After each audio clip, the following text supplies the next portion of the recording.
Ahí está.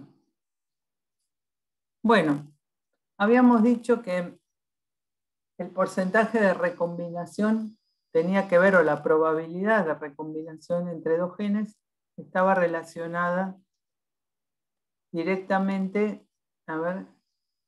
directamente a menor distancia entre genes, menor probabilidad de recombinación.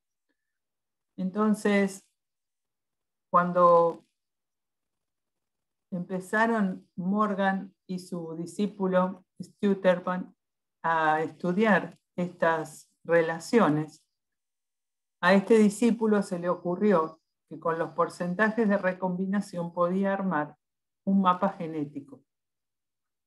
Entonces, para establecer una escala en ese mapa se definió una unidad, ¿sí? Como en todo sistema que se va a pasar de un plano cualitativo a un plano cuantitativo.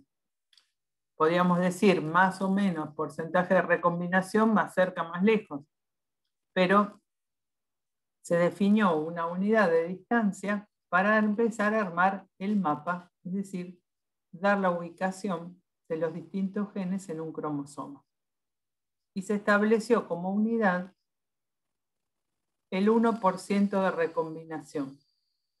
Es decir, que es la distancia, esa unidad entre posiciones de un cromosoma que ocupan esos genes, para que haya un promedio de crossing overs de 0,01 en una generación. Es promedio porque uno, ¿cómo va a medir 0,01 crossing over? Esto es muy común de medir en sucesivas generaciones y después sacar un promedio. Esa unidad se llama centimorgan, ¿sí? En honor a Thomas Morgan. Es una manera de pasar la distancia medida como porcentaje de recombinación o de crossing overs a una medida de distancia.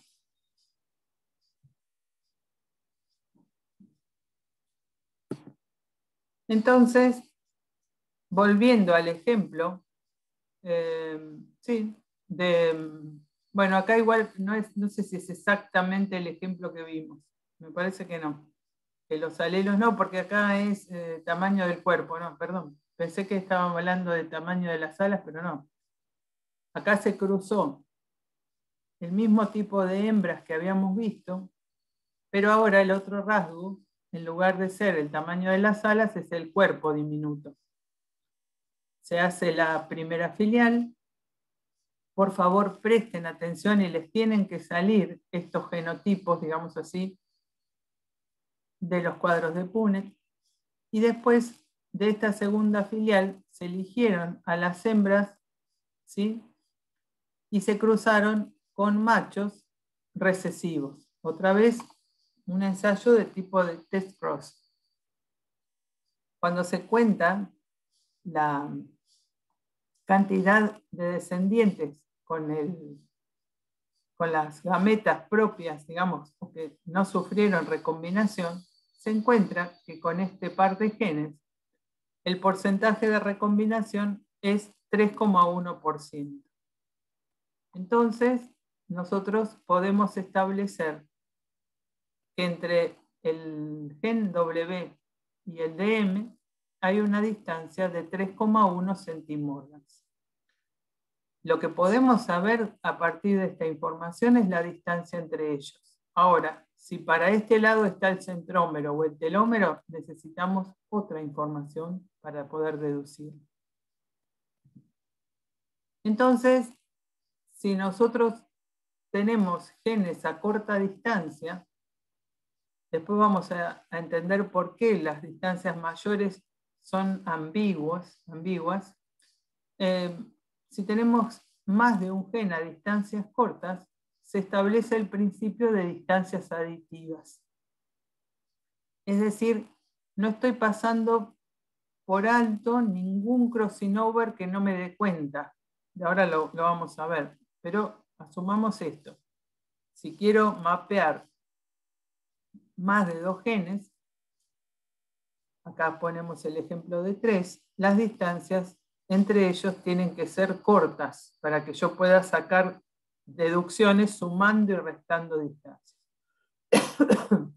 Entonces, en este experimento, además del cuerpo amarillo y de los ojos,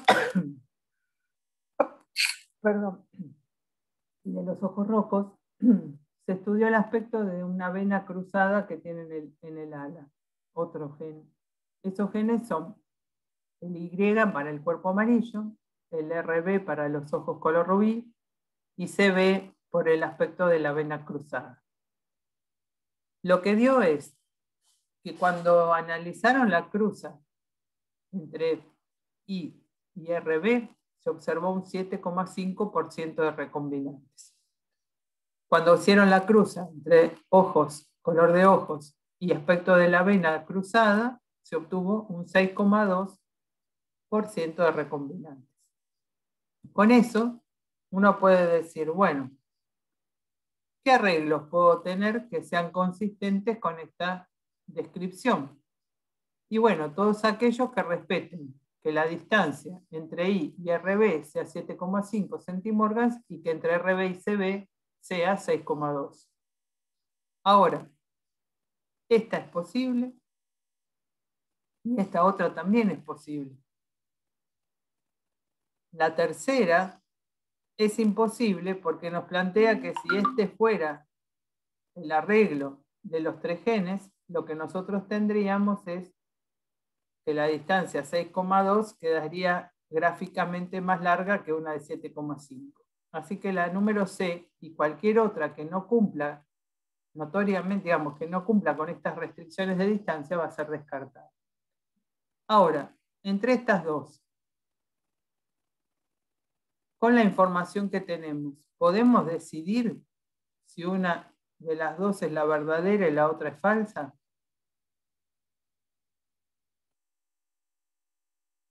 ¿Ustedes qué opinan?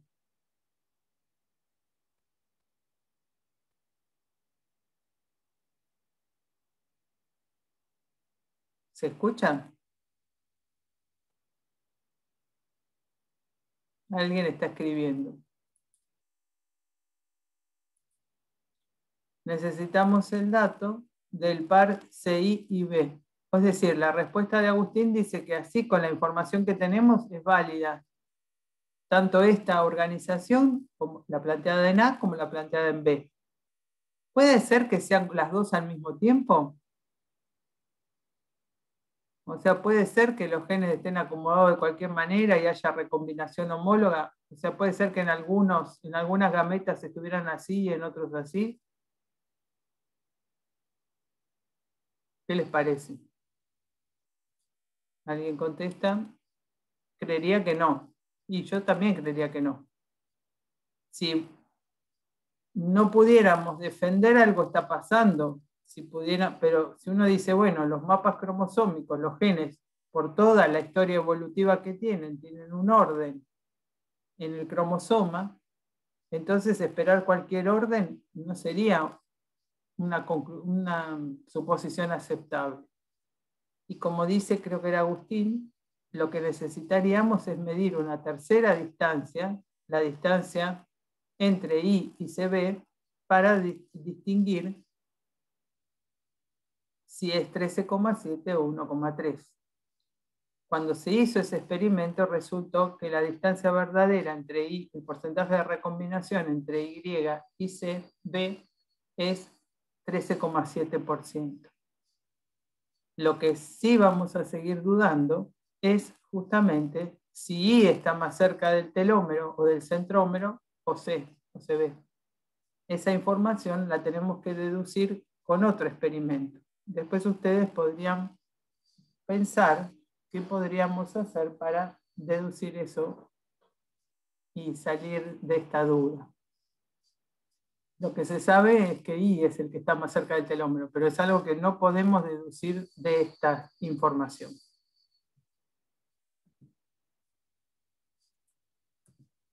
Entonces, realizando experimentos de este tipo, se puede mapear en distintos cromosomas de distintas especies el arreglo de los genes, la ubicación de los genes.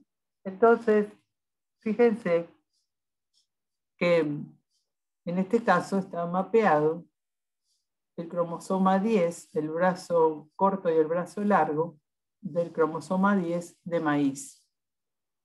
Entonces, les dejo para pensar, así no nos adelantamos, qué importancia tendría contar con esta información. ¿Por qué habría interés en realizar los mapas cromosómicos? Fíjense que en las fotos están representadas algunas variantes que provocan mutaciones que, de tratarse del maíz, ¿alguien compraría un choclo con el aspecto de la foto en C, por ejemplo? ¿Qué les parece? Que no. Pero, y esta verde, la F, No, tampoco. tampoco. Entonces, no sé. Es para saber, supongo que sería para saber dónde hacer ay, ¿cómo se llama? Esto de qué hacen con las frutas y las verduras. Ahí no me sale el nombre. Para saber modificarlo genéticamente, para que tenga un aspecto, saber dónde, en qué parte Bueno, del podemos cromosoma ir modificar. pensando, digamos, por qué habría gente interesada en estudiar, investigar y hallar los mapas cromosómicos de especies como el maíz. Estoy de acuerdo, podríamos seguir pensando. Piensen también en especies, digamos, animales, que podría aportar conocer la información de la orientación relativa de los genes en los cromosomas.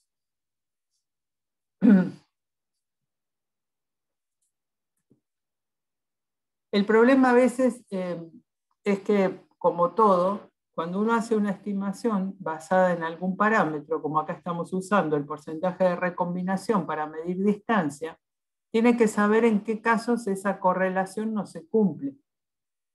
Por ejemplo, para poner un ejemplo, el cromosoma Y de Drosophila no sufre recombinación. Después veremos por qué. Pero entonces yo no voy a poder sacar la orientación relativa basada en recombinación en un cromosoma que no recombina. Entonces el grado en el que están involucrados, y esto también espero que lo podamos ir, digamos, desarmando para entender mejor, el grado de que una región de un cromosoma está involucrada en crossing overs es variable, depende de los genes y de los cromosomas. Y en otro aspecto, en forma más general, la cromatina a lo largo del ciclo celular sufre condensaciones y decondensaciones. Pero hay regiones, sobre todo las cercanas a los centrómeros, que siempre están muy condensadas. Es decir, muestran un grado de condensación mayor independientemente de la etapa del ciclo celular en que se encuentre esa célula. Y en esas regiones la recombinación es mucho menor. Ya no más, después cuando hoy hablábamos antes de sumarnos todos con Ornella, creo que era, hablábamos de justamente qué aspectos moleculares se van a dar durante la recombinación para entender por qué genes cercanos pasan juntos, es decir, que tienen baja chance de recombinar. Y acá lo mismo, porque la heterocromatina, la cromatina altamente condensada, es menos propensa a sufrir recombinación. Esperemos que en el curso de la materia vayamos ganando explicaciones para estos dos temas que están relacionados. Entonces, fíjense que volviendo a la distancia entre los genes y a la cantidad, acá tenemos un crossing over menos frecuente, que es cuando las 4 cromátides están involucradas, ¿sí? Esto después vamos a ver que evolutivamente hablando es bastante riesgoso, ¿sí? pero bueno, en teoría uno lo puede pensar, o que haya 3 involucradas. Entonces, en función de estas, ¿sí?, pueden surgir resultados que nos hagan confundir respecto de cuántas recombinaciones ocurrieron, y esto usarlas para trazar un mapa, ¿sí? Vamos de a poco, cosa de poder ir ganando explicaciones cada vez mejores. El ejemplo típico que habíamos puesto era el de que hubiera solamente entre 2 cromátidas la recombinación, pero si ustedes se fijan, cuando la distancia entre los genes es grande y yo solamente estoy mirando A y B en su porcentaje de recombinación, acá hubo recombinación, porque este arreglo de pedacito azul, pedacito rojo, pedacito azul, no está presente en ninguna de las cromátides progenitoras. Pero yo no lo veo, ¿sí?, porque estoy mirando solamente A y B que quedan por afuera de esa zona. Estoy pensando que A y B están mostrando una cromátide en donde no hubo recombinación, y es falso, ¿sí? Entonces, en estos ejemplos vamos viendo que si nosotros estamos usando para testear el crossing over genes que pueden enmascarar, dado la distancia que tienen entre ellos, si hubo recombinación, y al final no nos damos cuenta. Por eso enmascarar. Bueno, acá tienen una serie de digamos, highlights de resultados para tener en cuenta, o de conceptos para tener en cuenta.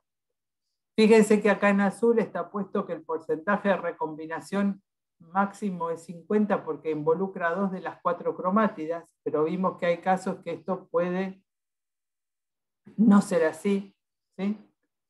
Bueno, las distancias en escalas de Morgan y qué distancia tendré que tener entre genes para que haya un centimorgan entre ellos. Entonces, como toda escala, nosotros podemos medir la distancia en centimorgans, pero como acá estamos avanzando, digamos, estamos describiendo una distancia en el DNA, entonces podemos pasar de una escala a otra y darnos cuenta que de acuerdo a la especie, cuando convertimos centimorgan en cantidad de bases del DNA, vamos a encontrar números distintos. En humanos, en general, es un promedio, ¿sí? Un centimorgan es una distancia que, medida el número de bases, es 1.000.000 de bases. O sea, tengo que caminar por el ADN 1.000.000 de posiciones, 1.000.000 de nucleótidos para tener un centimorgan, un porcentaje de recombinación de 0,01 en una generación. Son escalas más difíciles de entender, estas del centimorgan. Nosotros estamos más acostumbrados a las escalas, digamos, directamente interpretables, no que dependan de un fenómeno que tenga que ocurrir. Lo mismo pasa en algunas escalas de evolución. Sí. Para aclarar, digamos, porque acá hay una correlación quizás con un número de base que les decía Sil, pero a diferencia de las escalas a las que nosotros estamos acostumbrados, estas escalas dependen de la secuencia de ADN, entonces no es lo mismo medir un centimorgan en una especie que en otra. Claro. ¿Sí? No es lo mismo en bacterias que en levaduras o que en mamíferos o en plantas. Entonces no son escalas lineales. Esta de 1.000.000 de bases por cada centimorgan es una aproximación general para, digamos, sacado de varias especies. ¿Sí? Es como para tener una idea de escala solamente. No lo tomen como una regla fija, un metro Claro. patrón. ¿Está bien? Esta es para humanos, según lo que yo leí, es la escala que se midió para humanos, para distintos genes, digamos, humanos. Bueno, con esto terminamos. Creo que después les voy a sumar un PowerPoint para discutir cuando uno dice variantes. ¿Qué está diciendo? Cambio de una base. Bueno, eso lo vamos a tratar de mechar en alguna de estas clases. Entonces, si tienen alguna pregunta, la hacemos, la discutimos, y si no, pasamos a los grupos. ¿Sí?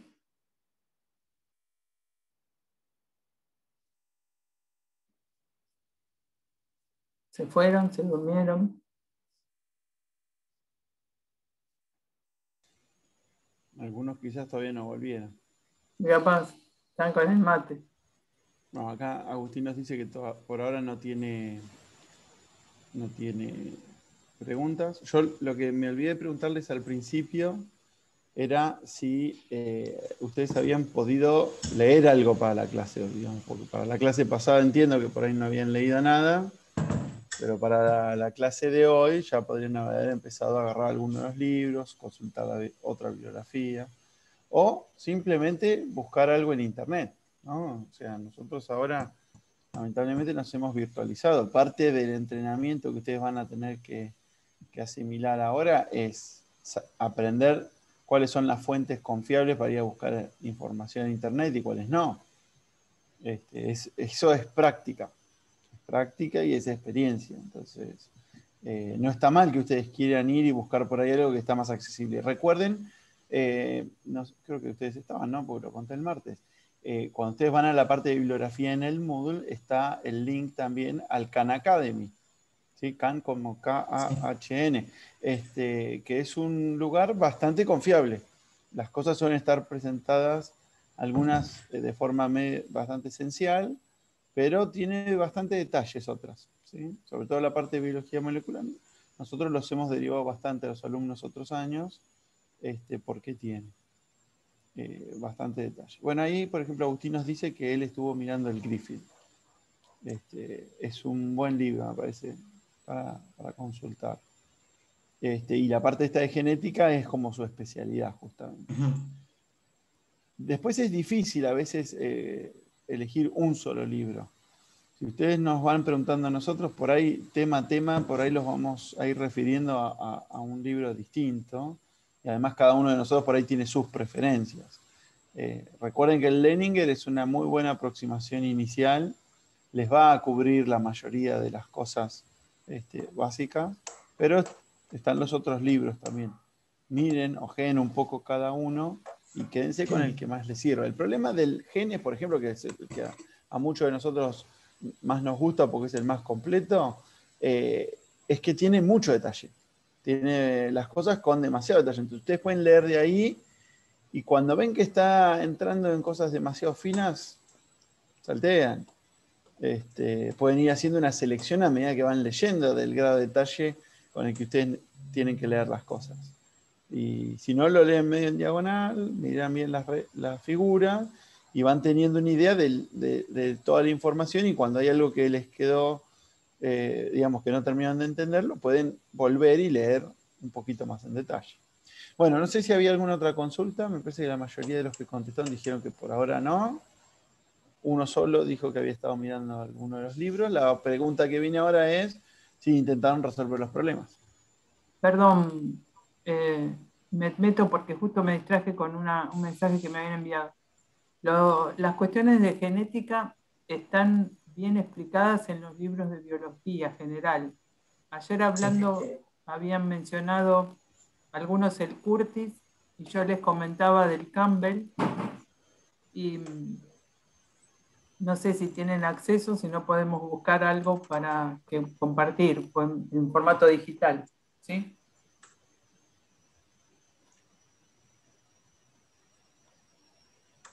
En los libros en Leninger, en Lodich, en Watson no hay genética clásica, ¿o sí? Yo creo que no. Hay un poco. El Albert, Sí, que los chicos lo conocen, en el Albert, sí, en el Griffith hay un poco, sí. Pero es verdad que los libros de biología es donde mejor está. la parte clásica, ¿no? Nosotros acá hacemos La parte de un genética mesh. clásica. Hacemos Esta un primera mesh. parte, claro. Vale. Sí, todo lo que tiene que ver con observaciones macroscópicas. Y el Leninger, como nos dice Simón, tiene poco de eso. Lo toma, pero lo da medio a la pasada y no entra en detalles. Hoy lo que les contó Silvina, digamos, está sacado más que nada de otros libros donde genética está más explayada, ¿no? Bueno, lo que les preguntaba recién es saber si pudieron empezar a mirar los problemas, ¿no? Habíamos resuelto un solo problema en Marte. Pero ¿por qué no primero pasamos a los grupos? A los grupos, sí, eso. Por eso les decía. Yo les preguntaba a ver si habían podido resolver los problemas, ¿sí? Porque es importante que los traigan más o menos pensados, ¿no? Sobre todo no leídos. Si ustedes van al primer problema, van a ver que lo primero que hay que hacer es analizar resultados moleculares. El problema lo que hace es plantearles, tratar de estudiar una de las razones moleculares por las cuales, que explican, digamos, el fenómeno descrito por Mendel. Bueno, ahí por ejemplo, creo que era Agustín también que nos decía que intentó resolver el 2 y el 3, para lo cual claramente tuvieron que volver a las técnicas de bioquímica 1. ¿Sí? Ustedes ven, lo primero que tienen es un gel de SDS y después ya arrancan con las cosas que ustedes tenían que revisar. Entonces, como decía Sil, lo que habíamos dicho era, empecemos con las técnicas, pueden contarnos ustedes. El orden que nosotros propusimos ayer es arrancar por Sauder, que es la técnica, es la primera de todas, la original, y a partir de ahí empezar a ver las variantes y cómo va cambiando la estrategia de estudio para estudiar distintas moléculas, ¿no? El grupo de Southern era el grupo 2, que va a acompañar a partir de ahora a Matías, y ahí teníamos justamente a Agustín, creo que ya intervino, a Ornella, Julián, Tadeo, que también habló hoy, Ana, Jimena, Juan y Ailén. No sé si hay alguien más se escucha, ¿no? quiere Sí. sumar. Tenemos una, bueno, no es una presentación, sino que son simplemente unas imágenes para acompañar. Perfecto, creo que pueden acompañar. Yo me voy a desconectar solo para liberar el ancho de banda, pero los escuchamos. Bueno. Sí, lo mismo, yo también, si se me empieza a temblar el audio, entonces empiezo a achicar. No sé si están ahí el resto de chicos listos, Ornella y Juan. Agustín, todos pueden compartir Sí. pantalla, así que si tenés ganas de usar imágenes, podés ya hacerlo. Un segundo. Ahí, ¿puede ser? ¿Se está viendo? Hoy se está empezando a ver. Sí. Perfecto. Sí, se ve. Qué linda que está la primera. Bueno, después hablamos. Bueno, empiezan cuando quieran, iba pasando.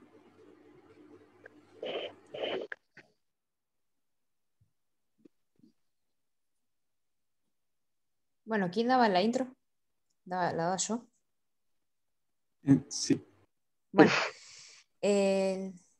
Southern Blot es una técnica creada por Edwin Southern en 1975 que proporcionó un medio para poder identificar secuencias de ADN específicas dentro de una muestra de ADN problema.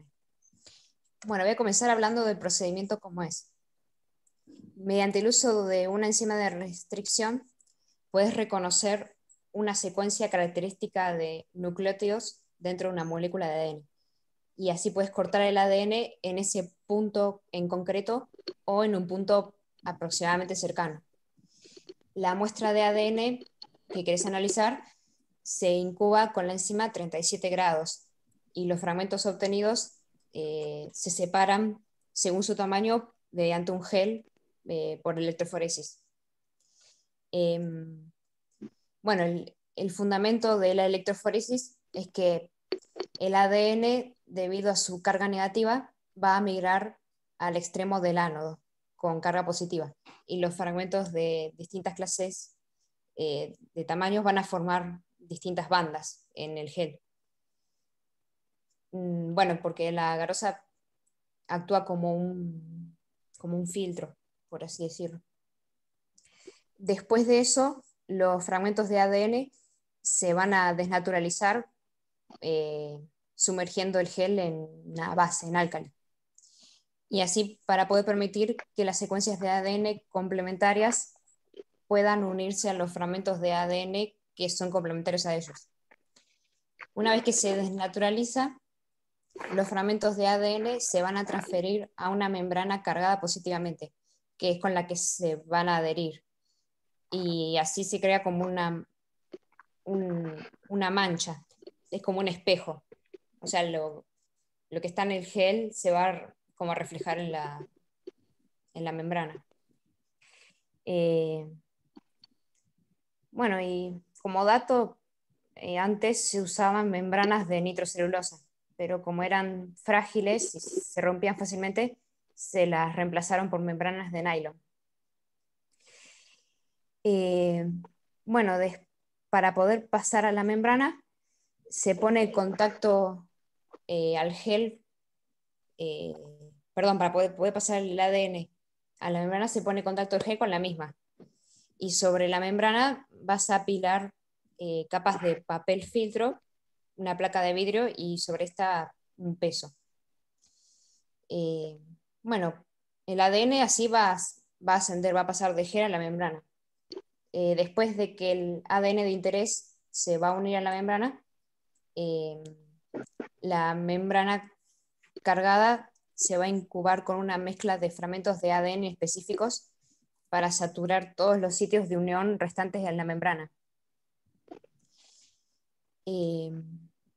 Bueno, y por último, después de la transferencia, para poder fijar el ADN, tenés dos métodos, el horneado a 80 grados o el cross-linking, que sería a través de luz ultravioleta. Con eso, vos creás enlaces covalentes entre las bases nitrogenadas y los grupos aminos de la membrana. Y bueno, acá ya seguía mi compañero Juan. ¿Se me escucha bien ahí? Sí. Bueno, después de la fijación, la membrana se coloca en una solución de ADN monohebra marcado con isótopo radioactivo que contiene una secuencia complementaria al gen de interés. Como todos los sitios de unión inespecíficos en la membrana están ocupados con ADN que no se relaciona con el ADN monohebra de la solución, la única forma en el que este ADN sonda de la monohebra puede asociarse con la membrana es hibridando con cualquier ADN complementario ya presente de interés. Esta incubación se debe realizar en condiciones de salinidad y temperatura que puedan permitir la renaturalización lenta de las secuencias que sean totalmente complementarias. Una vez hibridaron todas o casi todas, se lava la membrana para eliminar cualquier rastro de sonda que no haya hibridado completamente con su complementaria. Perdón. Las posiciones de hibridación de la sonda radiactiva sobre la membrana se detectan mediante autorradiografía. Esto es, por ejemplo, cuando se usa una sonda de ADN marcada radiactivamente y se expone una película de rayos X al filtro y luego se revela, se produce un autorradiograma en el que el patrón de exposición de la película corresponde a la posición de los híbridos en la mancha. Eso en cuanto al procedimiento. Pasando a las ventajas y desventajas de este método, tenemos que sus ventajas son la alta especificidad y reproducibilidad, mientras que las desventajas son que requiere altas cantidades de ADN, es una técnica de larga duración que requiere un personal entrenado y aún así son frecuentes los artefactos y variabilidad entre laboratorios, y además solo permite estudiar una pequeña región del genoma con cada una de las ondas.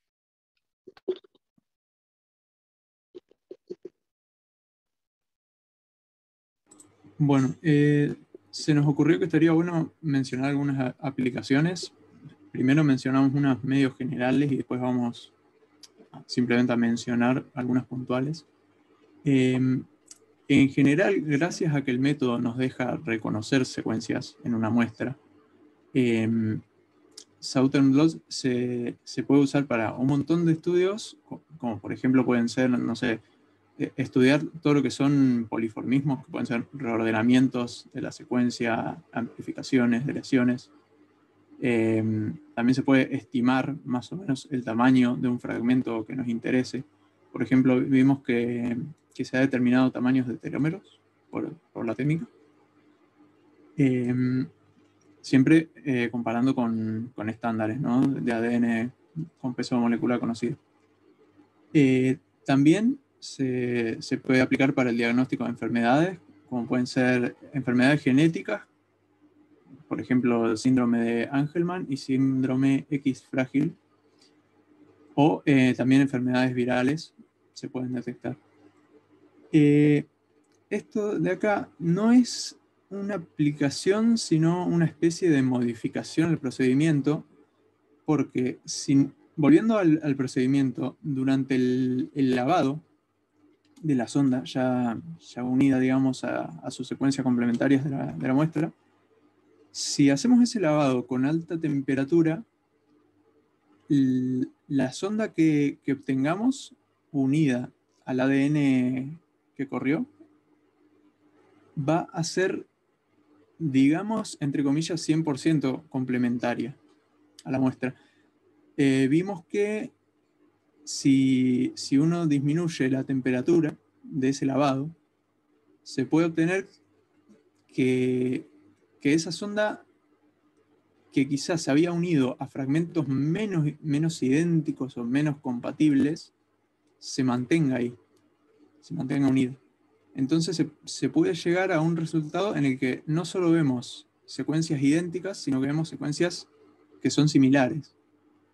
Y eso puede tener una aplicación porque al final nos está dejando ver si hay secuencias del ADN que son relacionadas a algo que nos interesa, y eso puede ser útil para el experimento. O también se usa cuando no conocemos en realidad la secuencia que estamos estudiando, o solo se conoce una parte de esa secuencia. Como última aplicación vimos que ya bastante temprano al nacimiento de la técnica, digamos, apareció el uso en el ámbito forense. Si se hace una determinación de Southern con distintos sospechosos, por ejemplo, con ADN de distintos sospechosos, y lo comparamos con el ADN, por ejemplo, encontrado en una escena del crimen, se podría llegar a identificar el sospechoso en base a lo que se ve en el resultado. ¿Por qué cada sospechoso es distinto? Es porque entre cada individuo pueden aparecer poliformismos, pueden aparecer variaciones pequeñas que terminan dando que al hacer un Southern blot el resultado es distinto y se puede diferenciar. Y bueno, nada más, hasta ahí llegamos a encontrar información. Aunque nos quedaron algunas consultas, la verdad. Por ejemplo, dejo de compartir. Esto que mencionamos de las secuencias no específicas con las que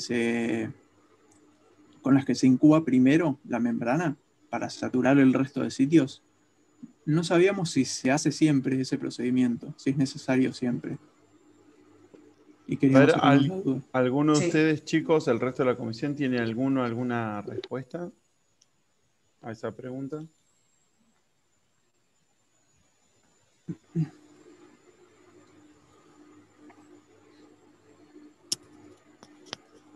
Ahí Nicolás dice que no escuchó, digamos, al principio creo que fue Ornella que dijo que después de hacer la transferencia de las moléculas de ADN que se digirieron previamente con una enzima de restricción y de separarlas en un gel, se hace la transferencia a la membrana, ¿sí? Después de eso y antes de incubar con la sonda, se hace un bloqueo, se llama, de la membrana con una muestra de ADN también, pero que no está relacionada con el material de muestra. ¿Sí? Exacto. Acá justamente falta ese paso acá, no sí, está ahí no puesto, está, ¿no? no está diagramado. Pero no importa, la idea es que uno transfiere las muestras las moléculas de ADN de la muestra original y después sobre la membrana se agrega otra muestra que cubre todos los sitios disponibles sobre la membrana. Exacto. Vendría, por antes de ejemplo, agregar acá. la sonda que está marcada y que me va a dar la banda que yo voy a registrar al final. Ujú. Entonces la pregunta es, si se tiene que hacer siempre ese paso, ¿por qué se hace y qué características tiene que tener esa muestra para cubrir la membrana? Perdón, agrego, a nosotros nos pareció que sí, porque si no tendríamos a la sonda en un montón de sitios en los que Claro. no debería estar. Pero a veces vimos dos tipos de experimentos. Uno es en que la sonda estaba en alta concentración en la incubación y otros en los que no, era baja concentración. Entonces, por ahí, cuando estaba en baja concentración, no hacía falta usar el ADN no complementario porque total se lavaría más adelante, por ejemplo, en el anteúltimo paso. De ahí nació la duda. Ok. Bueno, podemos sacar algunas cosas limpias. En principio, la respuesta de ustedes está bastante bien orientada. La necesidad de bloquear la membrana originalmente tiene que ver con las características de la membrana que estemos usando. Tengan en cuenta que en el caso de ADN, ustedes hablaron de que hay un paso de fijación, ¿sí? Sí. Con las membranas de nitrocelulosa o de nylon, sobre todo las de nylon, tienen que fijar químicamente la muestra de interés de ustedes sobre la membrana para que no se pierda, para que no se suelte, porque la absorción sobre las membranas de nylon, sobre todo, es bastante baja, ¿sí? Sobre todo más baja que las de nitrocelulosa, hasta donde recuerdo yo. En el caso de nitrocelulosa, me parece que también se hace un paso de fijación, que como decían ustedes, se puede hacer por calor simplemente, es como una desnaturalización y se pegotea más la molécula de ADN sobre la membrana, o una fijación química en serio, un crosslinking covalente, que normalmente se induce con una luz UV o con algún agente químico también puede ser. Y de esa forma la membrana queda, o sea, las moléculas de ADN quedan con las membranas unidas covalentemente y ya no se va a soltar. Ahora, con las membranas nitrocelulosa, toda la membrana tiene cierta afinidad por la sonda. Y ustedes quieren que la sonda se pegue solo por hibridación, no por absorción a la membrana. La forma de evitar eso es saturar la membrana. Entonces se agrega una secuencia, una muestra que tenga una secuencia de ADN no relacionada con la muestra de interés, o por lo menos con la secuencia que yo voy a estar buscando con mi sonda. ¿Se entiende? Cosa de que yo bloqueo toda la superficie de la membrana, la sonda no se puede absorber de forma inespecífica, entonces el background que voy a tener va a ser bajo, y solamente voy a ver señal radiactiva, fluorescente, como esté marcada la sonda, cuando se puede hibridar a la muestra de ADN que yo le ofrecí. Bien. ¿Quedó claro? Y esa absorción no se puede eliminar por el lavado posterior, ¿no? Con las membranas de nitrocelulosa, hasta donde yo recuerdo, no alcanza. Las de nylon Ok. son otro material. Puede ser que las de nylon por ahí, si lavas, las sacás. Pero normalmente si usas algo que tiene afinidad para retener los fragmentos de ADN, y tu sonda es de ADN, y va a tener la misma afinidad a pegarse. Claro. Sí, piensen que independientemente de que pueda haber alguna membrana o que pueda haber algún protocolo que les permita evitar el paso del bloqueo, me parece que está bueno que ustedes piensen a todos los blotting, no solamente el Southern, pero bueno, acá estamos hablando del Southern, que traten de armarse el esquema pensando en que si ustedes están reteniendo un tipo de muestra en la membrana y lo que van a usar para revelar tiene la misma naturaleza que la muestra que inmovilizaron en la membrana, bueno, necesariamente van a tener que bloquear la membrana para que el revelado sea específico de lo que quieren detectar y no sea la misma membrana la que esté reteniendo lo que van a usar para revelar, ¿se entiende? En este caso estamos hablando de una sonda de ADN y ustedes retuvieron ADN. Entonces, me parece que en líneas generales, independientemente de que pueda haber algún tipo de excepción en algún protocolo, está bueno que vayan fijando la idea de que en un blotting después de haber transferido la muestra, necesariamente tengo que pensar en un bloqueo para evitar que el revelado sea inespecífico y que la sonda cumpla su función. Bien, bien, bien. Buenísimo. Ahora quedó bien claro esos detalles. ¿Les Gracias. quedó Sí, alguna otra gracias. duda de lo que prepararon? Creería que no sé los chicos No, si había quedado algo. no, la verdad que no. Creo que habían dicho algo sobre la especificidad o los cambios de la temperatura, de las condiciones de hibridización para que reconozca Sí, moléculas que son bien homólogas a la secuencia de la sonda o no tanto, algo parecido, algo así habían dicho, ¿no? sí, esto. El tema es justamente, volvemos básicamente a lo que es, y esto lo quiero pasar en limpio, el fundamento de la técnica. El fundamento de la técnica es el reconocimiento de una molécula que está marcada por hibridización de una estructura doble catenaria de ácidos nucleicos. ¿Sí? Sí. Entonces, acá la clave es que ustedes tienen que determinar las condiciones para que esa unión sea lo suficientemente específica para encontrar lo que ustedes están buscando. Ahora, si lo que ustedes están buscando es exactamente igual, pueden ser muy exigentes. Como dice el esquemita, van a usar las temperaturas más altas que acepte la técnica. ¿Sí? Las de 65, claro. Ahora, supónganse que ustedes diseñan la sonda en base a la secuencia de una enzima que ustedes quieren detectar, pero no la de la especie de la muestra que van a investigar, sino de otra, la secuencia la sacaron de otra especie que ya está secuenciada. Y ustedes quieren buscar a ver si nuevos aislamientos de bacterias nuevas, que ustedes todavía no saben qué son, expresan una enzima parecida. Bueno, yo sé que si el 100%, si una homología del 100% con 65 grados se puede unir bien, pero hago con 65 y no veo nada, lo que puedo hacer es decir, bueno, repito el ensayo, pero ahora bajando un poquito la temperatura, 60, 55, 50 grados. Y veo si empieza a aparecer alguna banda que pueda reconocer mi sonda.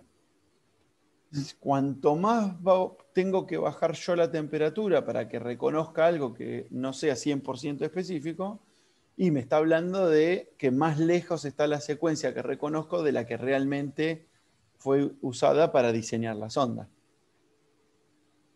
¿Se entiende? Entonces, supónganse que yo tengo una sonda para humano, ¿sí? Y quiero buscar en chimpancé, gorila, orangután, a ver si se expresa, si tienen presente un gen equivalente. Y estamos muy cerca evolutivamente, entonces sería de esperar que con las mismas condiciones por ahí que usé para investigar una muestra de personas, me sirva para investigar una muestra de simios. ¿Sí? Ahora, si yo quiero ir a ver macacos, o monos tití, o alguna otra especie, digamos, de mono más lejano, y por ahí voy a tener que bajar unos grados. Ahora, si quiero ir a buscar una muestra de rata-ratón, o de pescado, o de planta, y cada vez voy a tener que bajar más. Me conviene ir a buscar una secuencia de una especie que esté cercana a lo que yo de lo que yo quiero investigar, y ver si puedo diseñar una sonda en base a esa información. ¿Se entiende? Bien, bien. Que supongo igual una vez si se identifican varias bandas, ya necesitamos otra técnica, Bueno, digamos, ahí hay algo que, por ejemplo, ayer no discutimos. El tema de el número de bandas que se reconocen y de la necesidad de digerir o no la muestra de partida.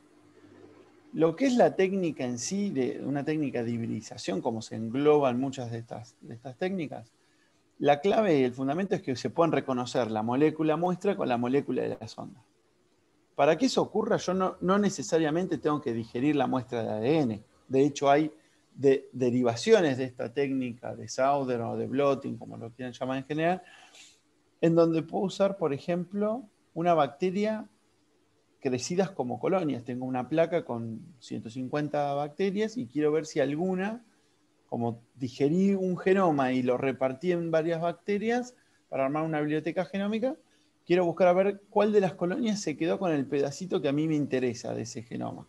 Entonces puedo usar una sonda y directamente no necesito hacer una mini prep, aislar los plasmios, correrlos en un gel y digerirlo con enzima para ver dónde está el pedacito. Puedo hacer una impronta de esa placa, lisar las células, quedarme con el ADN unido a la membrana y bloquear la membrana, obviamente, e ir a buscar la colonia que tiene alguna secuencia de ADN que se parece y que puede ser reconocida por mi sonda.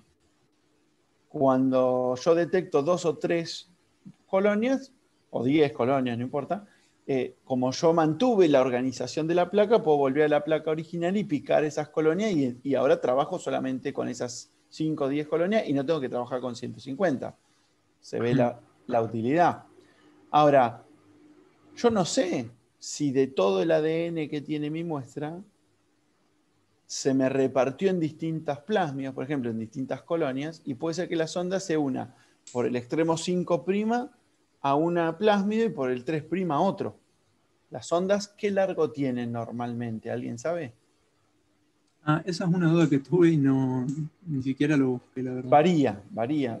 Un tamaño más o menos estándar para estas técnicas de hibridización pueden ir de 100 a 300, 400, entre 50 y 500, 700, incluso hay algunas ondas de hasta 1000 que se pueden usar. Lo cierto es que ustedes, para lograr una hibridización in vitro a una temperatura de 65 grados, ya con una sonda de 100 pares de bases, están por arriba de la temperatura de melting de eso. ¿Sí? Entonces, incluso una sonda de 200 pares de bases puede que se una por las primeras 100 a algún fragmento de ADN y por las otras 100 por otro fragmento de ADN. Y ya las condiciones de hibridización alcanzan, porque si no tengo que trabajar por temperatura arriba de la temperatura de ebullición, para lograr que esas cosas se suelten. Entonces, la especificidad la van a manejar con otros factores, que no sea solamente la temperatura. Concentración de sales, concentración de sondas. ¿Sí? Y el tema es ese. La digestión con enzimas de restricción lo que me da es una forma de dividir de forma sistemática una muestra que es muy compleja, como puede ser un genoma que tiene 10 a la 9, 10 a la 10 bases en total. Entonces yo me los fragmento en pedacitos que son manejables, que son más fáciles de manipular, y que puedo separarlos en un gel de agarosa de una concentración estándar. La ventaja que yo tengo es que le sumo información. Porque si yo investigo a la misma persona en distintos momentos y le digiero siempre con la misma enzima y hago una digestión completa, entonces cuando lo corro en el head, el patrón de bandas que recupere debería ser lo mismo. Y entonces la sonda mía se va a ubicar siempre a la misma altura respecto a un estándar de tamaño de pesos moleculares. Cuando ustedes quieren ver un polimorfismo, el polimorfismo no es necesariamente el lugar donde se une la sonda. El polimorfismo que se usa normalmente con Southern es un polimorfismo de la secuencia que reconoce la enzima de restricción. Entonces, por ejemplo, hay un sitio que antes estaba, que como se mutó, hay una variante, digamos, natural, algunos lo tienen y otros no lo tienen. Entonces, el fragmento que se iba a dividir en 2 fragmentos más chicos, ahora es un fragmento más grande. No importa que la sonda se une en un extremo, en el medio o en el otro. La banda que reconoce va a depender de la posición que tenga el fragmento completo y cuanto más grande queda más arriba, cuanto más chico, más se aleja del punto de siembra. Ahí es donde surge el polimorfismo en el Southern para que yo pueda comparar lo que mencionaron también en algún momento, que son los marcadores moleculares genéticos en este caso. ¿Sí? Entonces yo puedo tener individuos, por ejemplo, que tienen más y menos sitios de corte para determinados, cercanos a determinados genes o a determinados marcadores moleculares para los cuales yo tengo sondas específicas. Y entonces puedo correr con distintas sondas y ver el patrón de manchas que recupero. Si ese patrón de manchas cambia, es porque tengo un individuo distinto. Lo que se veía acá. Exactamente.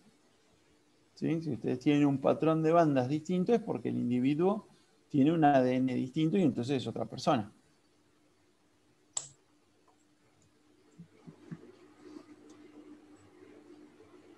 Bueno, gracias por agregar tanto detalle. Por ahí faltó también en honor. A ver, el tema es ese, nosotros seguimos discutiendo y vamos buscando y charlando aplicaciones nuevas. Ahora cuando nosotros avancemos un poquito más con los problemas, van a ver cómo hay cosas que todavía no charlamos, que son aplicaciones distintas a la técnica o derivaciones de la técnica. Una cosa que salió ayer es que esta técnica puede ser muy útil y eficiente cuando yo tengo que analizar un número limitado de muestras. Pero claramente falla cuando mi número de muestras a comparar pasa las 10, ¿sí? Porque ya no me entran en el GEL si yo quiero comparar 20, 30, 50, 1000 muestras distintas. Entonces tengo que pasar a buscar otras estrategias en las que pueda buscar información similar o equivalente. Yo puedo buscar en el mismo gen en 100 muestras distintas o puedo querer buscar 100 genes distintos en la misma muestra. Y si yo quiero comparar dos muestras, son 200 Southern distintos que voy a tener que hacer. Es muy poco eficiente hacer una sonda para cada uno de los genes que yo quiero evaluar. Y hasta hace 15, 20 años no había una alternativa clara. ¿Sí? Había algunas iniciativas, cosas que derivaron ahora en algunas técnicas nuevas que esperemos tener tiempo de poder charlar un poco más en detalle en las próximas clases. Pasamos al grupo 2, Norden. El grupo 2 no, este era el grupo 2, el grupo 3 de la lista es el que tenía en orden. ¿Sí?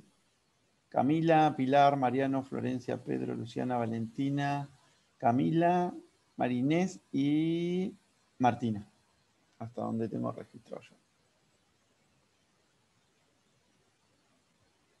Muy bien, chicos, igual, la presentación estaba completa. Si después la quieren mandar por mail, las ponemos en el Classroom, así todo el mundo puede acceder.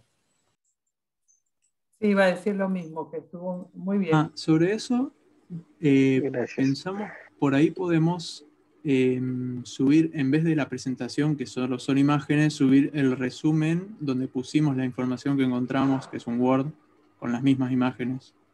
Y estaría más completo. Sí, o pueden hacer las dos cosas, digamos. Pueden mandar el PowerPoint si quieren, que ya lo organizaron, y pueden mandar el texto y lo ponemos juntos. Eso, Pónganle el mismo nombre, por ejemplo, y ya está. ¿Dónde lo subiría exactamente eso? Lo pueden mandar por correo a alguno de nosotros y nosotros lo subimos en el Classroom. No sé si se los va a dejar editar ustedes. Pueden intentar. Yo ahora voy a armar la carpeta antes de que me olvide mientras presente el otro grupo. Si ustedes pueden acceder y pueden subir los archivos, los suben ustedes directamente. Buenísimo. Y si no, me lo mandan a mí, por ejemplo, y yo los cargo. Lo subo. Listo, gracias. Gracias. Damos lugar entonces, si quiere, el grupo 2 para empezar a presentar Norden.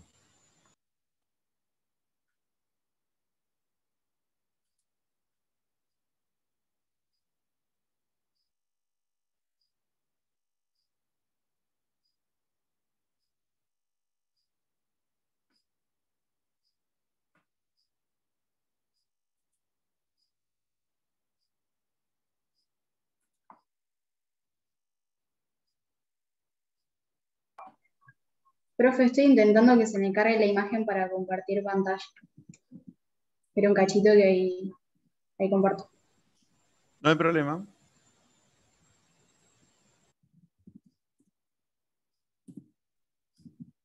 Buenas, ¿se me escucha bien? Sí. ¿Se escucha perfecto? Bien.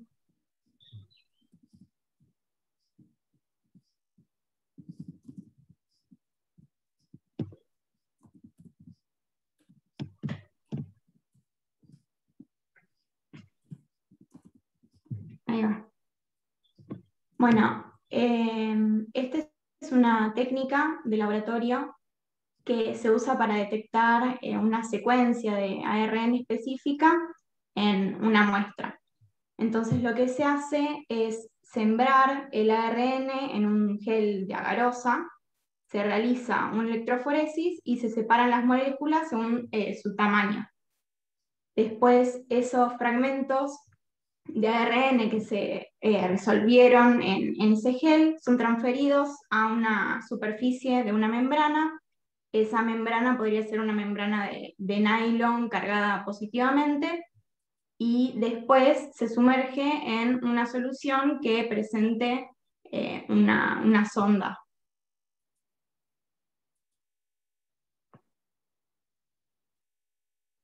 No sé, Cami, si querés seguir. Sí, yo lo que tengo que decir es que es muy similar al Sonar, pero que en la transferencia en orden es inmovilizado sobre papel de nitrocelulosa y se detecta usando sondas de ARN o de ADN complementarios, que van a estar marcadas radiactivamente. También se usa un agente desnaturalizante en el gel para que no se formen estructuras secundarias del ARN.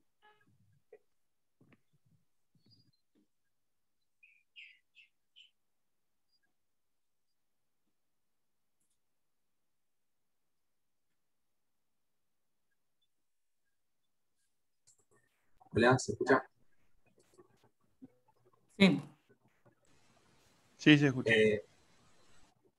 Bueno, en cuanto a las aplicaciones del orden, permite obtener información sobre el tamaño del ARN.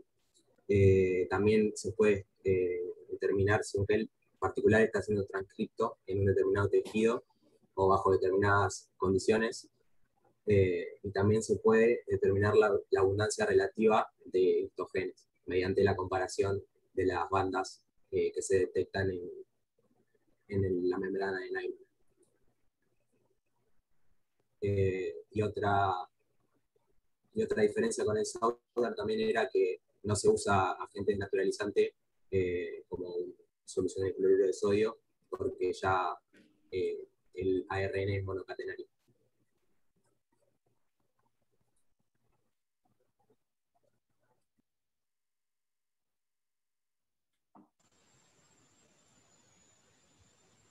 ¿Tenían algo más para comentar de esto?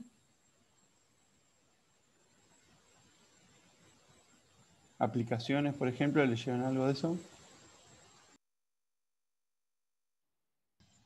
Hola, ¿se escucha? Sí. Sí, Pilar. Sí, yo tenía que decir las diferencias con respecto a la técnica de Southern Blot que recién mencionaron los chicos. Y es que el ARN es separado por tamaño usando geles desnaturalizantes para evitar la formación de estructuras secundarias, como ya había mencionado, y que después de la electroforesis el gel no necesita ser desnaturalizado porque las moléculas de ARN ya son simples hebras y están desplegadas. Los materiales a utilizar deben estar libres de contaminación de ARN asas. El tratamiento de agua para todas las soluciones, el tratamiento del agua en todas las soluciones es con DPC, DEPC.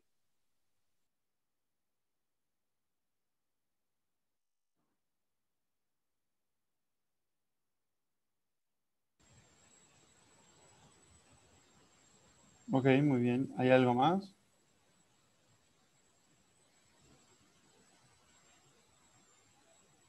DEPC es dietilpirocarbonato. Supongo que deben haber visto que es un inhibidor de las RNasas, ¿no? Reacciona químicamente, es tóxico, hay que tener cuidado.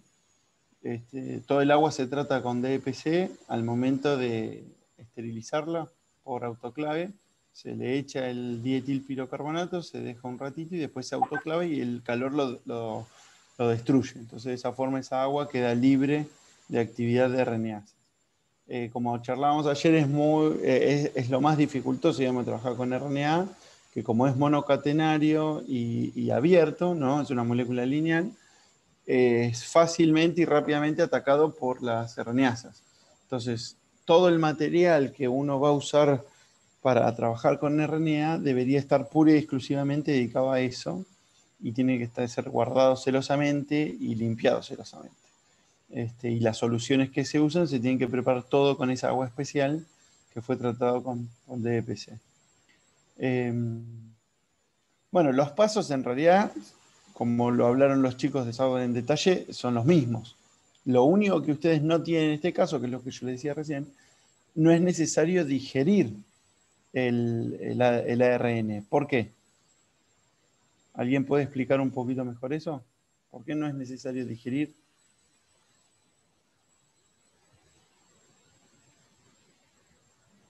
No me refiero a los chicos del grupo que presentaban, puede ser cualquier otro.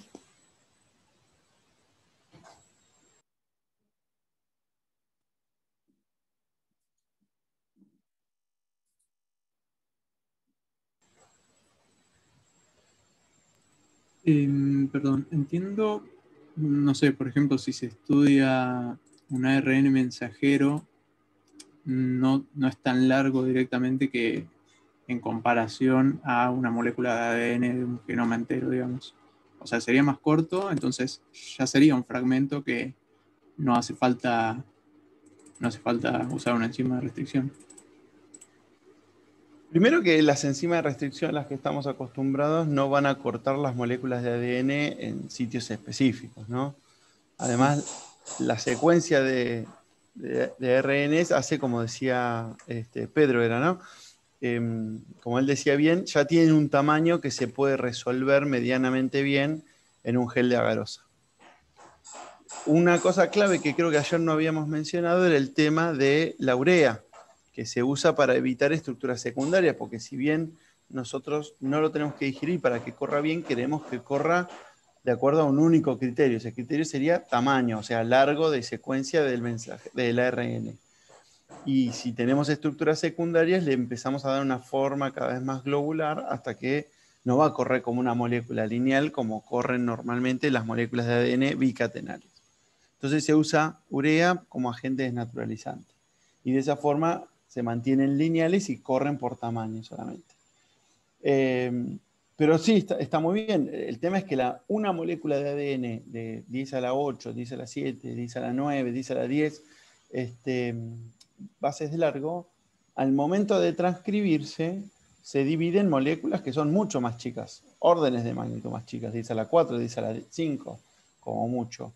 Entonces, eso ya entra dentro del rango de concentraciones, de tamaños que yo puedo resolver con un gel, sobre todo si el gel es más tirando un poquito al laxo, ¿sí? Baja concentración de agarosa, me refiero. Y de esa forma ganamos la información del tamaño de ese ARN, además de la identidad que le va a dar la sonda que uso para reconocerlo. Y es un control de qué es lo que estoy midiendo. A veces me va a servir ver cambios en el tamaño, otras veces no. Y después, ustedes pueden pensar en por qué un ARN puede tener una secuencia común y aparecer como dos bandas de distinto tamaño en una muestra, ¿sí? Se los dejo como ejercicio ahora. Pero me parece que las cosas se dijeron prácticamente de todo. ¿Algo que se me haya pasado, Mati, Sil? Yo creo que no, que estuvo completo. Sí, simplemente remarcar, o sea, me parece súper importante esto que discutían los chicos y que remarcabas vos también de las diferencias, ¿no?, entre el Northern y el Southern y por qué acá no es necesario digerir, además de que las enzimas de restricción no digieren RNA.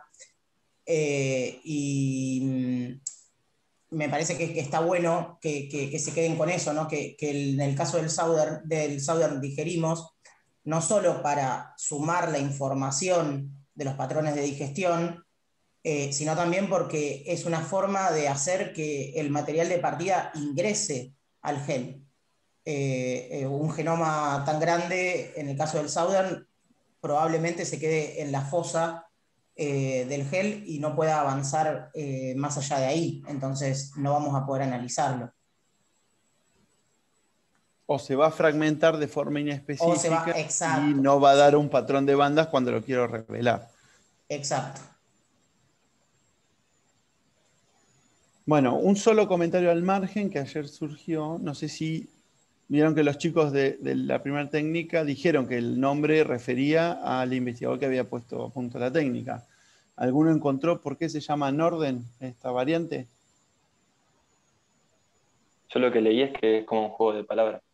Exactamente, quisieron ser chistosos nomás y como la otra técnica ya se había instalado y se llamaba Southern, South, en inglés es sur, entonces empezaron a hacer el juego de palabras con los puntos cardinales. Entonces, opuesto al Southern está el Northern, y ahora los chicos van a hablar del Western, que sería el oeste, ¿no? E incluso hay una serie de técnicas que es muy parecida al Western, que se conocen como Easter en determinados círculos, pero el nombre nunca caló como el resto, que se usa para ver modificaciones posttraduccionales de algunas moléculas. Algunos lo proponían también para glúcidos o modificaciones glicosídicas, pero no se usa tanto, salvo en determinados círculos. Chicos, perdonen que interrumpa. A las 12 se nos va a cortar la conexión. Yo lo que diría es si podemos redondear el western en este ratito que nos queda y aprovechar que el martes van a estar de 9 a 11 con problemas y ya nos despediríamos con el western. Sí, y con la tarea de que traigan los problemas resueltos de la primera clase como mínimo. Bueno, entonces ahí dice Majo que sí, que podrían comenzar ellos. Disculpen la interrupción, pero va a ser medio inútil volver a reconectarnos por 5 minutos. Entonces, si podemos redondear y pasamos a ese tema. ¿Pueden dejar de compartir la imagen actual, así puede compartir el resto? Si es que tienen algo, no sé, María José, si habían preparado algo. Sí, tenemos. Muy bien.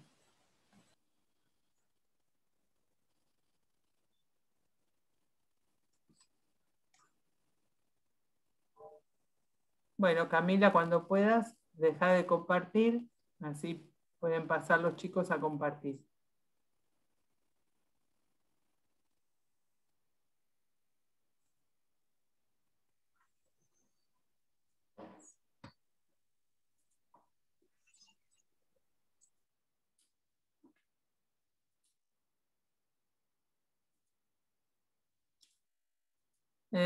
Ahí están.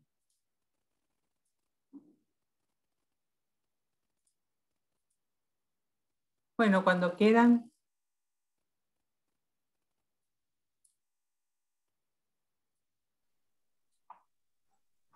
Creo que estamos viendo tu pantalla, Sil.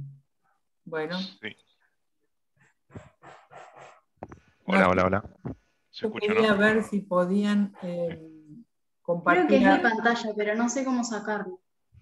Tenés que ir a la barra de herramientas y dice dejar de compartir. No, lo que yo estaba probando es que creo que alguien más puede compartir arriba. Ahí está. Ahí está. Gracias. Igual creo que se pueden superponer, o sea que podrían empezar los de Western, aunque estuviera cargada todavía la de Camille.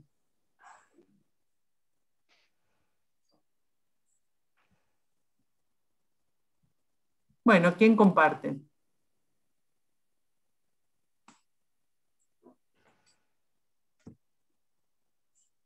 Damián creo que iba a compartir.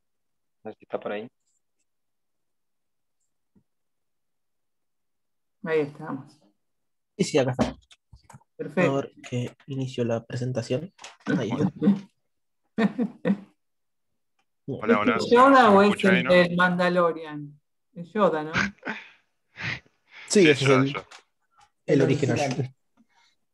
Se me escucha, ¿no? ¿Bien? Sí, se escucha. Bueno.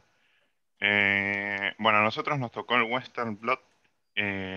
Bueno, y vimos que era una técnica analítica para identificar proteínas específicas en mezclas complejas, como de tejidos celulares o extractos celulares. Y bueno, vimos que tiene varias etapas, como justamente acá les dice preparación de la muestra, electroforesis en gel, transferencias a un soporte sólido, bloqueo y la visualización mediante anticuerpos primarios secundarios apropiados conocidos. Conocidos porque los anticuerpos se pueden obtener inyectando la proteína que queremos identificar en algún animal, tipo una rata o un conejo. Ese animal produce los anticuerpos necesarios, los anticuerpos a esa proteína, y después esos anticuerpos son los que se usan en el método para identificar la proteína de interés. Bueno, los métodos ahora después los van a explicar los chicos. Bueno, En primer paso, en la mayoría de los métodos es obtener un homogenato que sea apropiado para la técnica. En este caso, como se usan proteínas, las proteínas tienen que estar lo más libres posibles. En este caso, si se empieza de un tejido, se tiene que homogenizar, tiene que romper la unión de las células y las células se tienen que lisar. Si la proteína está en el citoplasma, se pueden romper por medios mecánicos, como un, un mortero con arena, por ejemplo. Es en caso de que la proteína esté ya en vesículas más pequeñas o en organelas difíciles de romper, se tienen que usar métodos químicos como detergentes, sales o buffers. Y una cosa importante es que como se va a liberar todas, todas las biomoléculas que haya en la enzima, en la célula, se tiene que tener en cuenta que hay vesículas o organelas que están especializadas en digerir proteínas. Entonces, se tienen que agregar inhibidores de proteasas y fosfatasas para que no se destruya la proteína que estamos intentando identificar. Muchos de estos inhibidores son secuestrantes o complejadores de metales que funcionan como cofactores de estas enzimas, que cuando se le quita el ion metálico quedan totalmente inutilizadas, así que es bastante fácil de inhibir esta parte, pero es importante agregarlo.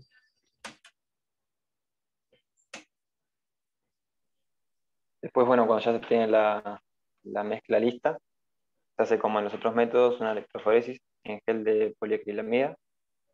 Y bueno, el criterio de selección, o sea, de separación de las proteínas, puede ser elegido de acuerdo a la proteína que se quiere identificar. Generalmente se hace en condiciones desnaturalizantes, con SDS, para separar en base al peso molecular. Y bueno, después como en los otros métodos, se hace una transferencia a un soporte sólido. Que bueno, se hace en general a un papel de nitrocelulosa para poder después manejar mejor los anticuerpos y que se puedan adherir. Y bueno, se hace generalmente por electrotransferencia, se hace como si fuera un sándwich, se pone el gel, el papel de nitrocelulosa, 2 papeles de filtro y se pone en el aparato para electroforesis y se hace la transferencia al soporte sólido.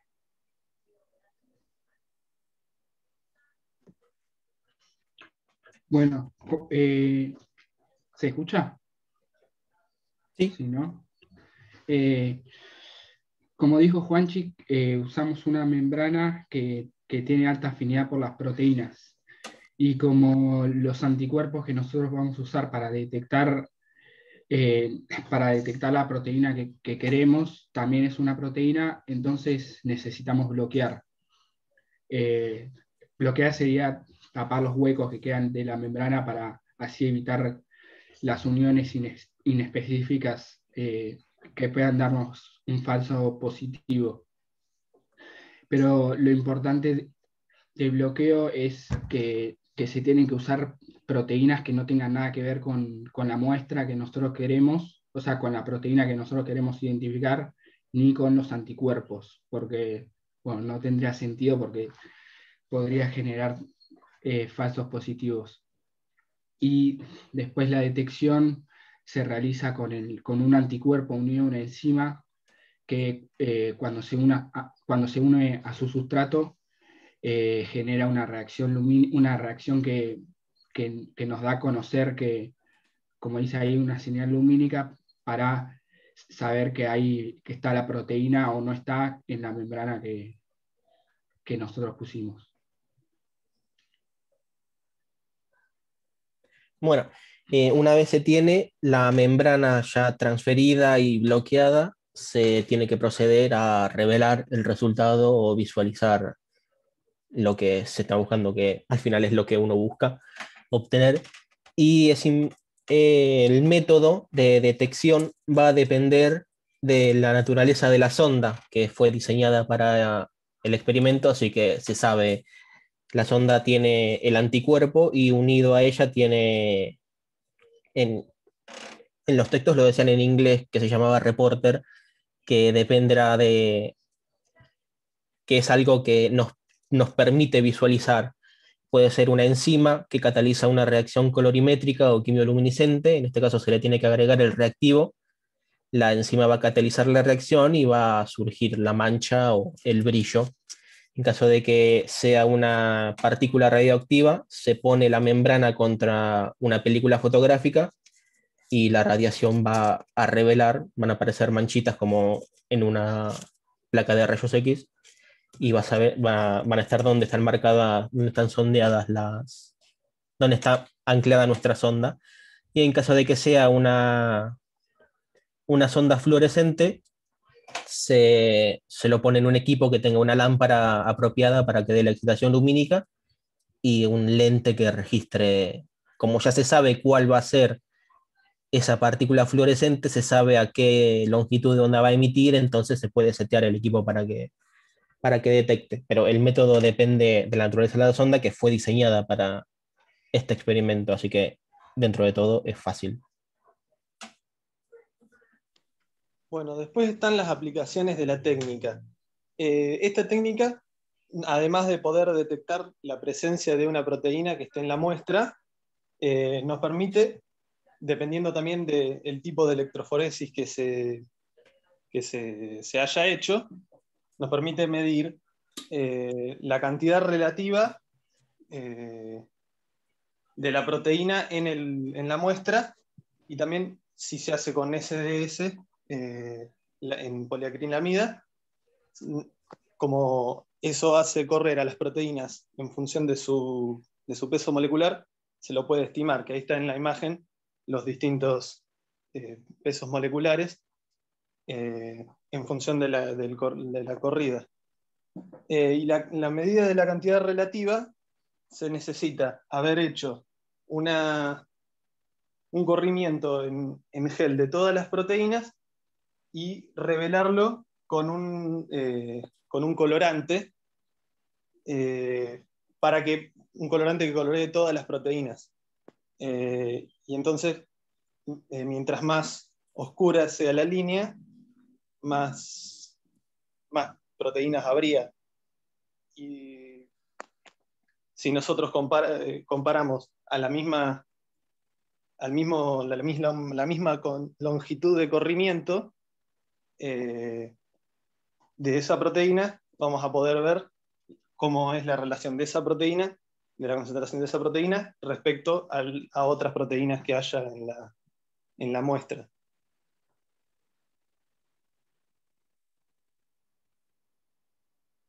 Y después, estas aplicaciones, estos usos que tiene la técnica nos permiten, por ejemplo,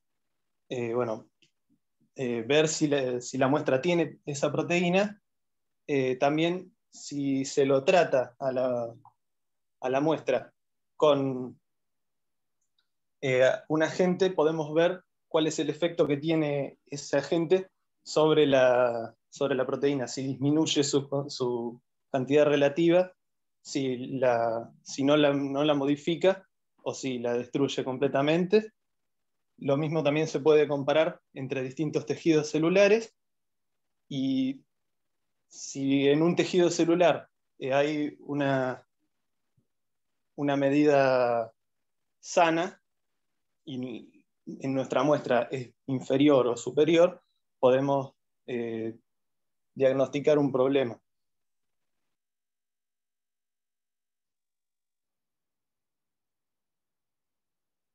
Bueno, eso sería toda la presentación.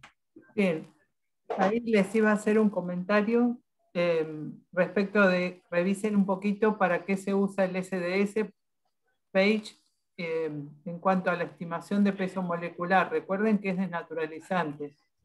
Así que si la proteína tuviera más de una subunidad, ¿qué es lo que nos da el SDS? ¿Sí? Repasen eso. Y lo que les quería en general está muy bien. Lo que podríamos plantearnos es hacer para el martes un paralelo entre para qué se usan las tres técnicas, o sea, en qué casos uno enfrentar como las últimas 3 filminas de las 3 presentaciones para profundizar un poco en eso.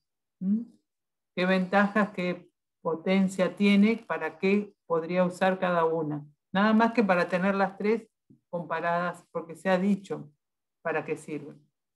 Lo otro que les quería decir es qué controles incluirían en cada corrida. Supongamos que alguien está poniendo a punto esta técnica, cualquiera de las 3, ¿qué controles uno incluiría para estar seguro que estás obteniendo resultados cuando verdaderamente la sonda, sea la que fuere, o el anticuerpo, está reconociendo la secuencia que tiene que reconocer? ¿Y cómo serían? Acá abajo dice control positivo y negativo. Muy bien. ¿Cómo serían en cada caso cada uno de los controles? ¿A qué llamaríamos un control positivo? ¿A qué llamaríamos un control negativo? En cada una de estas técnicas. ¿Sí? Creo que, no sé, Matías, si vos querés agregar algo, pero creo que estamos para profundizar un poquito en este. Lo decimos el martes. El martes porque El martes, sí. Sí, creo que estamos bien. ¿Cómo? No, digo que estoy de acuerdo, estoy de acuerdo. El martes quedó la discusión porque también la van a tener, llevaron la misma pregunta los chicos de ayer. Así que para que sea más rica y más discutida, lo podemos dejar para el martes. Y vayan resolviendo los parciales, los problemas de seminario que están indicados, sobre todo los que están planteados ya como problemas recomendados, salvo el último, que habla de espaciamiento entre genes y tamaño de genes, que ese lo podemos dejar para discutir más adelante. Salvo ese, todo el resto de la guía están en condiciones de hacer. Así que cuanto más puedan progresar, y cualquier cosa nos escriben con dudas o algo para programar clases de consulta por fuera de los martes y viernes.